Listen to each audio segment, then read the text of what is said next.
Without software, satellites, engines, or simulations, medieval kings attempted what modern cities would hesitate to approve.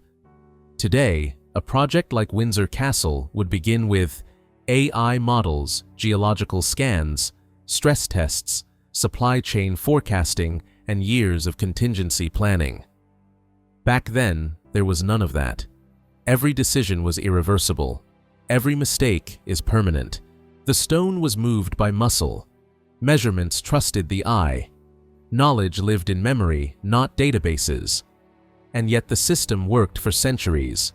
Windsor stands higher than many modern builds, not because it is older, but because it was designed to survive error-time politics and war.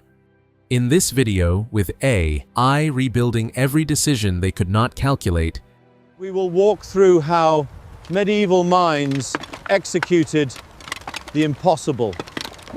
And why, stripped of machines and models, their thinking may rival or even surpass the most advanced intelligence of today. The impossible conditions. First, we need to understand what was the impossible situation then. In the late 11th century, when the foundations of Windsor Castle were first imagined, construction was not an engineering problem. It was a survival gamble. There were no surveys, no geological reports, no stress calculations. Builders could not see beneath the ground they chose. Soil depth drainage, long-term stability. These were guessed from surface signs and experience. Once stone was laid, the decision hardened. If the ground failed decades later, there was no correction. The wall would crack, lean, and eventually split. Measurement offered no comfort. There were no universal units, no calibrated tools. Straight lines were pulled with rope and pegs. Vertical load was judged by eye. Thickness was chosen by memory. A slight error did not show immediately. It announced itself years later when a tower began to drift, or a wall started to shear under its own weight. Stone itself was an adversary. It had to be quarried, cut, transported, lifted. Roads were unreliable. Weather erased weeks of progress. Rivers helped, but only when levels allowed. A single broken root could halt the entire site. Accounts from medieval building projects show that moving material often cost more than extracting it. A castle did not rise because stone existed nearby. It rose only if that stone arrived, again and again, without interruption.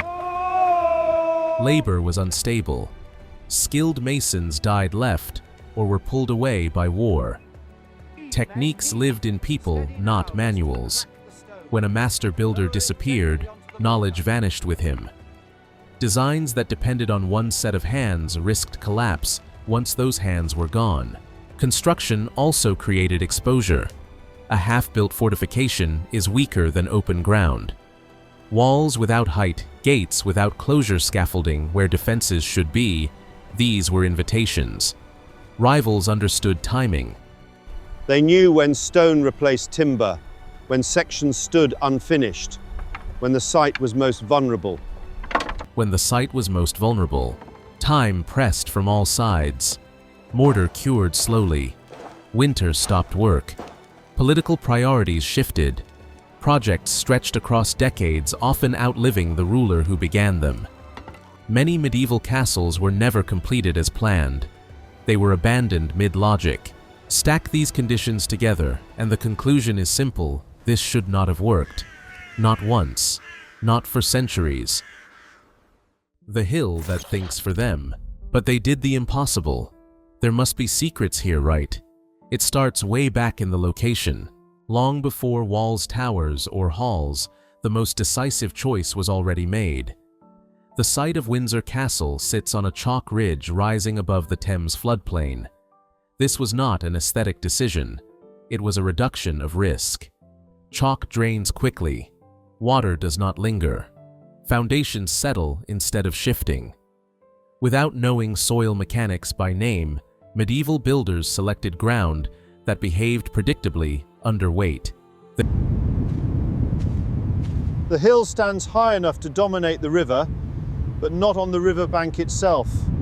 That distance matters. River castles rot, erode, and invite attack from the water.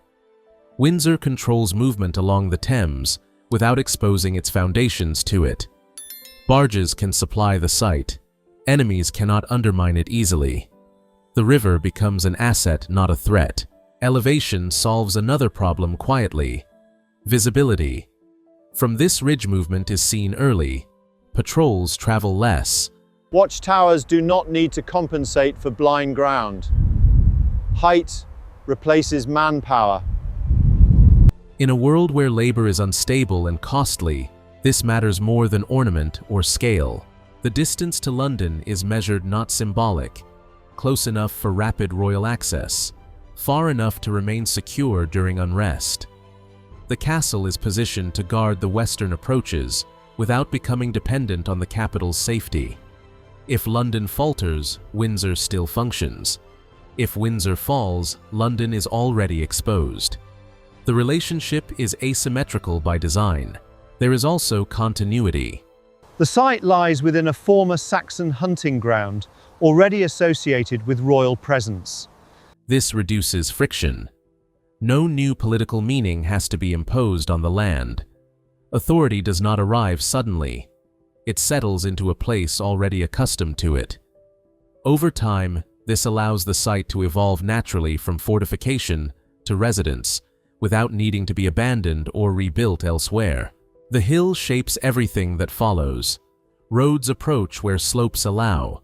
Wards expand where ground permits. Walls trace contours that already resist force. Later builders do not fight the site. They inherit its logic. Additions align instead of conflict. This choice was permanent.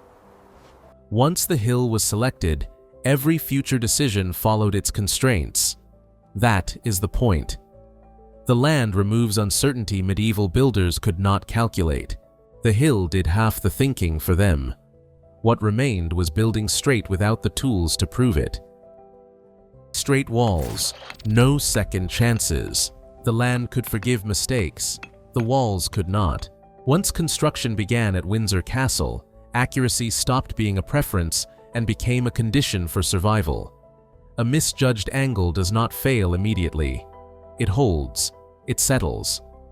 Then, years later, weight concentrates where it should not. A tower leans. A wall begins to shear. Cracks open slowly beyond repair. In stone construction, error is patient. Medieval builders had no drawings that could be rechecked, no calculations to confirm assumptions.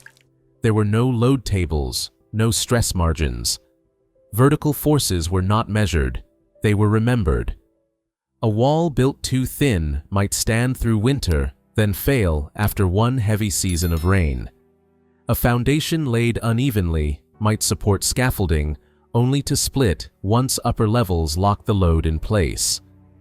By the time failure announced itself, the cause was buried under tons of stone. This is why precision mattered absolutely. Every course of stone had to align not just visually, but structurally, because nothing could be corrected later. There was no way to dismantle a finished wall without destroying it. Every lift of masonry committed the builders further. Their response was not abstract calculation, but controlled repetition. Instead of inventing new dimensions, they reused proportions that had already survived elsewhere. Ratios replaced numbers. If a wall thickness had endured in one section, it was copied in the next. Towers echoed other towers. Openings aligned with existing openings, not because symmetry was desired, but because those alignments had already proven stable. They also built defensively against their own uncertainty. Walls were made thick enough to absorb misjudgment. Corners were reinforced beyond necessity. Mass compensated for the lack of mathematics. This was not inefficiency. It was insurance in a world without testing. Visual alignment replaced instruments. Ropes, pegs, and plumb lines established straightness, but the most trusted reference was time itself. New work was aligned to old work that had already settled. What stood without cracking became the guide for what followed. The risk never disappeared. Sections were rebuilt. Adjustments were made, but failure was contained. It did not cascade. That containment was intentional. This required discipline, patience, the mental strength to build slowly when speed tempted collapse. They were not guessing. They were narrowing risk until stone could endure it. Straight walls were not drawn, they were earned. However, at Windsor Castle, the greatest threat was never design or accuracy. It was interruption. Stone construction only works if material reaches the site steadily, predictably, and in volume. In the 12th century, that was never guaranteed. Building stone had to be quarried, roughly dressed, then hauled across a landscape that resisted movement. Roads around Windsor were seasonal, rutted, and fragile. Heavy carts sank in winter mud and shattered in summer heat. Each journey risked loss before the stone even reached the hill. A single broken axle could erase weeks of effort. This is why the Thames mattered, not as scenery, but as an artery. Stone and lime could be loaded onto barges upstream and floated toward Windsor, bypassing roads entirely. Water moved mass that no cart could manage. It was slower than modern transport, but vastly more reliable. Control of the river meant control of supply. Without it, the site would starve. Even then, arrival was uneven. Water levels changed. Floods delayed unloading. Dry seasons stranded barges. Builders could not assume continuity. They planned for interruption. Work was sequenced so that sections could be completed independently. Walls were raised in stages. Towers were finished to usable height before the next began. Nothing depended on a perfect supply chain because none existed. Stone choice reflected this reality. Builders favored workable local stone over exotic material that would slow cutting and transport. Durability mattered, but so did speed. A stronger stone that never arrived was useless. A slightly softer stone that could be delivered consistently kept the system alive. Idle labor was a visible danger. Masons still needed food and pay even when stone stopped coming. A silent site drained the treasury and broadcast weakness. At Windsor, storage yards and stockpiles reduced that risk. Stone was stacked dry. Lime was produced close to use. Materials were prepared ahead of time so work could continue during gaps in delivery. This approach was not unique to Windsor, but Windsor applied it relentlessly. Where other sites stalled and decayed between phases, Windsor absorbed delay without collapsing. Construction did not advance quickly, but it advanced safely. Floods still came, politics still shifted, long pauses still occurred. But when work resumed, the structure had not deteriorated beyond recovery. That was the calculation. Stone arrived because the system expected failure. The next problem was harder still. Building with hands that would disappear.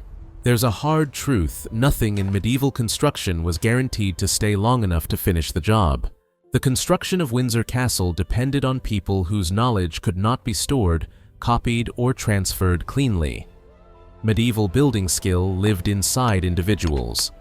There were no manuals to inherit, no drawings to interpret decades later. A master mason carried proportions in his head, alignment in his hands, and judgment in habit. When he died, that system vanished with him. Loss was not rare. Workers left in search of pay. Disease emptied yards without warning. War pulled skilled men into service. Apprentices arrived with uneven training. Journeymen brought methods learned elsewhere, not always compatible with what already stood. A project that lasted decades did not just risk disruption, it guaranteed it. The danger was structural. When new hands misread old work courses drifted. When techniques shifted, wall thickness changed. Load paths weakened invisibly. These errors did not announce themselves immediately. They settled into the fabric and waited. By the time damage appeared, the builders responsible were often long gone. The response was not to chase exceptional craftsmen. It was to design so that excellence was unnecessary. Methods were simplified deliberately. Stone courses repeated predictable patterns. Proportions mattered more than decoration. Complex joins and unique carving were kept away from load-bearing elements. The wall itself had to be buildable by many hands without altering its logic. Hierarchy mattered. Masters set ratios and alignment, but execution was distributed. Journeymen repeated tasks already proven safe. Apprentices prepared material and worked on non-critical sections. If a master was lost, progress slowed, but the structure did not unravel. Knowledge was not centralized in one person long enough to become a single point of failure. Time was used as a tool. Construction advanced in stages, allowing walls to settle before being copied. Existing sections became references. What had already survived became instruction for what followed. Errors were either corrected early or confined to small areas before they could spread. This approach demanded restraint. Speed promised visibility and authority, but it multiplied risk. Patience cost money and time, but protected continuity. Choosing to build slowly repeatedly and inspect relentlessly required mental control. Not optimism, not bravado. Discipline. Epidemics still emptied the site. Politics still interrupted work. Skilled hands still disappeared. None of that was avoided. It was absorbed. Windsor did not endure because its builders were irreplaceable. It endured because the work never depended on them being so. Holding while under fire. Actually, construction did not shield Windsor from harm. It exposed it. From the moment work began at Windsor Castle, the site became a target. Not because it was finished, but because it was visible. Walls half-raised signaled intention. Scaffolding revealed weakness. Timber defenses were dismantled before stone replacements could function. Every phase created a window where damage was not only possible, but likely. Unrest was constant. Rival nobles understood timing. An unfinished wall could be burned. A temporary gate could be forced. Supply yards could be raided. Even without a full siege, small strikes mattered. They destroyed weeks of labor-scattered workers and sent a message that royal authority could be challenged in the open. And damage did occur. Sections were breached. Timber elements failed under fire and weather. Early works had to be torn down and rebuilt when priorities shifted or when new stone replaced older structures. Some walls cracked as loads changed mid-construction. Other areas were deliberately dismantled to correct alignment before failure spread. These were not accidents avoided. They were risks absorbed. What matters is what did not happen. The entire system never collapsed. The site was never abandoned. Work resumed after interruption, not because conditions improved, but because the structure had been prepared to survive interruption. This was achieved through defensive sequencing. Builders did not strip old defenses until new ones could function. Temporary work stayed in place longer than ideal trading speed for security. Height was prioritized early. Even incomplete walls changed the balance. Observation reduced surprise. Attackers lost anonymity. The castle did not need to be impregnable. It needed to be costly to challenge. Damage was contained spatially. An attack might ruin a section, but not the whole.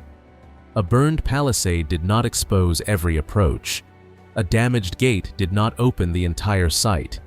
This containment mattered. Repairing a portion is possible. Rebuilding everything is not. There was also deterrence. Windsor was not an isolated outpost. It was tied directly to royal presence. To strike it was to declare opposition openly. That raised the stakes beyond the damage inflicted. Even partial defenses carried political weight. Over time, stone replaced timber. Height replaced makeshift barriers. Each phase reduced vulnerability slightly, not dramatically. The shift was incremental, not triumphant. The castle stood not because it was never struck, but because every strike failed to break continuity. That continuity was the defense. Windsor did not wait for safety before advancing. It advanced in a way that made safety unnecessary. From fortress to authority, survival solved one problem, yet it created another. Once Windsor Castle could no longer be easily destroyed, its purpose had to change. A fortress built only for war becomes a liability in peace. Narrow passages slow administration. Defensive zoning isolates the ruler. A stronghold that functions perfectly under siege can fail quietly as a seat of power. The risk was not collapse, but abandonment. If Windsor remained only a military site, governance would drift elsewhere. Courts would meet where movement was easier. Ceremony would seek spaces designed for visibility rather than defense. Power does not stay where it cannot operate daily. The solution was not demolition. It was separation. Windsor's ward system allowed roles to diverge without breaking the structure. Defensive circulation remained intact, while other zones absorbed new functions. Military logic was preserved where it mattered most, but it no longer dictated everything. This mattered. Removing defense to make room for governance would have invited instability. Keeping defense while adding governance required discipline. Public authority and private control were deliberately split. State-facing halls were positioned to receive nobles' host ceremonies and project continuity. These spaces were accessible, but not porous. Deeper within the complex royal apartments remained controlled, insulated by layers of movement and restriction. Access became a mechanism of rule. Who could enter, how far, and under what conditions was no longer incidental. It was architecture doing political work. Routine followed. Courts met regularly.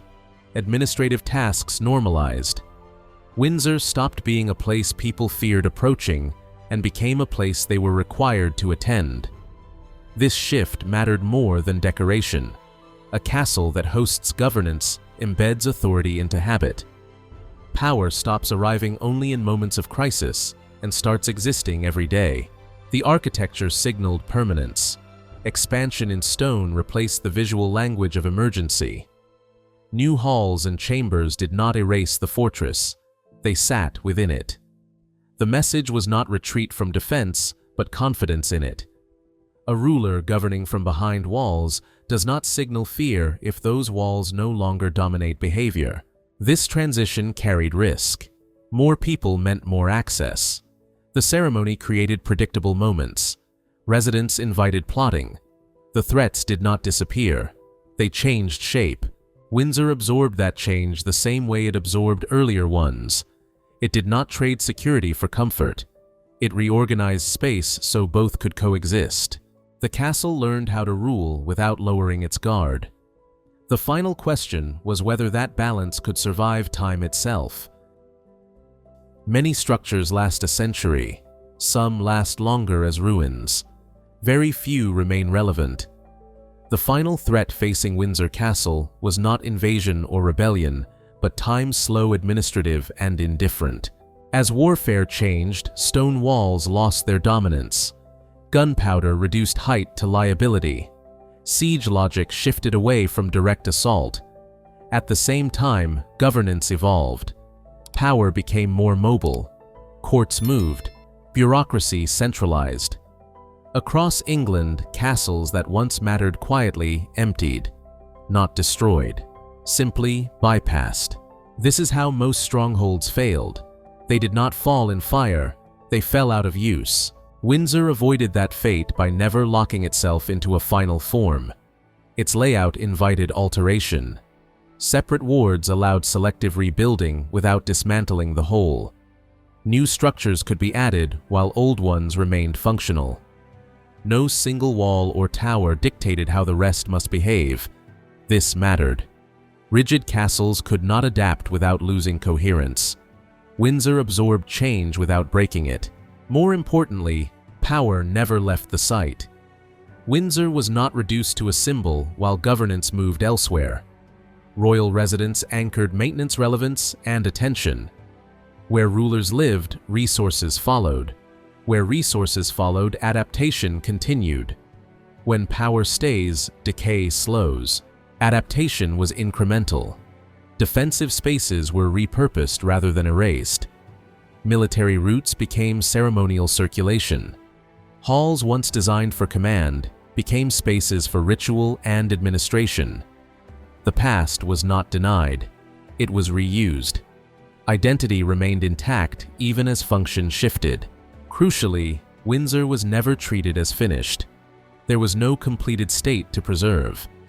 Each generation inherited a system that worked, not a monument to freeze. Planning assumed modification. Additions were expected. Change was normal. That expectation is rare in monumental architecture and decisive for survival. This did not make endurance automatic. Fire neglect and political instability still threatened the site. Maintenance required will. Absence could still have broken continuity. Survival was renewed repeatedly, not guaranteed once. Windsor did not defeat time. It learned how to work with it. That is why it stands when others became footnotes, not because it was strongest, but because it never insisted on staying the same. Windsor did not endure because of one extraordinary idea, one brilliant king, or one perfect moment. It endured because it was treated as a system, stable, adaptable, and carefully maintained across generations. Stone mattered less than discipline. Design mattered less than continuity. While modern technology chases speed and optimization, Windsor proves that restraint, repair, and long-term care can outperform innovation itself. If you enjoyed this reconstruction, like the video, subscribe for more deep historical systems, and share your thoughts below. Thank you for watching.